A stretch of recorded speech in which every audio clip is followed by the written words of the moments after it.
Something TNA has always had a problem with is making big event-type shows look and feel different from their normal weekly shows. I can't tell you how many times I've seen people watch a TNA pay-per-view and then complain about how everything was exactly the same and they didn't change the set or the ring apron or anything, and it just looked like an Impact that I had to pay for and blah blah blah. And I understand that. I also understand that making aesthetic changes when they don't absolutely have to is probably not in the budget right now. And they did just get a whole new set for the TV show, so there's that. However, I do think this is a valid criticism, and that's why I was really happy to see them using these comic book art style match graphics for this bell-to-bell show. It looked like Samuel Shaw artwork, but who knows. Now, I actually love the graphics they've been using since they debuted on the new network, but doing at least something unique with the aesthetics that they don't usually do, even something as simple as this, shows the audience that they're not watching a normal Impact. It's something different, therefore the show feels different. It stands out from what they do normally. So I hope they'll continue doing things like this whenever they have a show that's supposed to stand out from the pack, like I guess Bell to Bell was meant to do, because details like that, even small ones, really do make a difference. Now, as for the show itself, why was this called Bell to Bell? Because there was a lot of wrestling?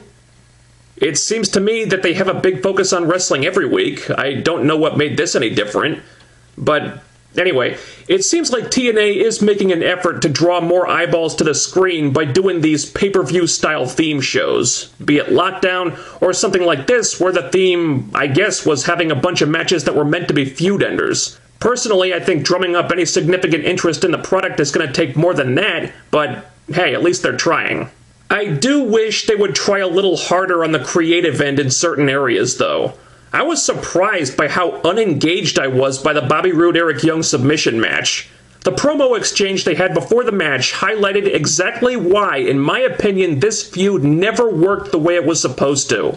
Roode cuts another incredibly generic promo in a line of promos from him that are becoming increasingly paint-by-numbers, and he hits the exact same bullet points he did the last time they had a supposedly feud-ending match. In fact, he even used the same verbiage pretty much. Eric Young, you cost me the world title. You almost cost me my career, but I'm still standing and I'm gonna kick your ass. Can we please write some better dialogue for this guy? This is a promo that any babyface wrestler on Earth could cut in their sleep. They have nothing intelligent to say. But you know what the biggest problem was? Not once in this entire exchange did Roode mention the thing this feud was supposed to be about. The fact that Eric Young was his best friend, was like a brother to him, and he stabbed Roode in the back. I don't care that Eric cost Roode the title. I don't care that he injured Roode with pile drivers. I care that a close friendship of more than a decade was destroyed because of those things. If I'm Bobby Roode, deep down, that's what I'm really upset about. That's where the story is. That's where all the heat and drama and emotion is going to come from. So why are we ignoring all that stuff and instead focusing on parts of the storyline that could apply to any other feud in wrestling ever? I don't know. And that's why this feud just never worked right. All the really compelling emotions and dramatic elements were either downplayed or flat out ignored so they could focus on things that were much less interesting. The match was pretty good, I guess, but aside from Roode dropping an F-bomb on EY at one point, it never went to the extremes I thought it should have if this was going to be the end of the feud. It just kind of felt like a regular submission match, not one with as much behind it as this was supposed to have. Overall, I found this segment kind of underwhelming. This is how the world ends. Not with a bang, but with a whimper. You gotta feel bad for Eddie Edwards. The Wolves had a really good thing going here. The tag team division was basically built around them. They're the top merch sellers on the roster, or at least that's what I heard. So this injury came at a really bad time. But I liked how him and Davey got this moment to come out in front of the crowd and explain what happened and how they had to give up the tag titles. They could have just been stripped of the belts off screen like what usually happens in cases like this. But they weren't. TNA chose to make a bigger deal out of this, which made the tag titles more significant and made the Wolves look more significant. And I thought that was nicely done. It creates some intrigue and anticipation for when Eddie heals up and they're ready to start tagging again. I'm not sure what you do with the tag team division in the meantime, though. I guess they'll just build around the Hardys, but they don't really have any compelling opponents lined up for them right now, so they're gonna have to do some work on that, I think. Then they did Gail Kim versus Angelina Love for some reason, and it was every bit the uninteresting filler match that it sounds like. It might have technically been a good women's match, but so what? There was no story here. Angelina wants to prove that she's as good as Gail, and then she loses. Okay, I cared about that when they did it on pay-per-view in 2008, but this just felt like a half-assed way to kill 10 minutes. Angelina hasn't done anything interesting in years. God bless her, but her character is pretty much done at this point. I spent the entire match looking at the clock wondering why Gail hadn't pinned her yet. I would have much preferred that they give this segment to the Rising instead, so Drew Galloway could tell us about these new guys who showed up last week, who they are and what they're all about. At least that would have accomplished something. Frankly, this whole segment just felt like a big waste of time. Oh, you were not aware of this? If there was one match on this show that I was really looking forward to, really anticipating, it was Bram and Magnus. Because this was the feud that got right everything that the Rude EY feud got wrong. This was a feud that focused on the right things, the destruction of a longtime friendship and all the ugly emotions that go along with that. This was a feud that went to the extremes to put over and get over all those ugly emotions and use them as gas on the fire instead of just ignoring them like Rude EY did.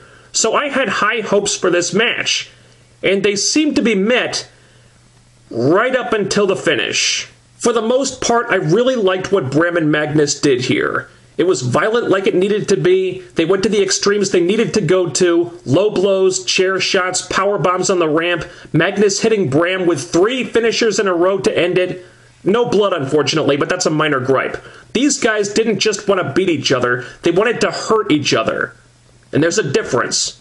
So everything was going really well, and then they had to get a little too creative with it.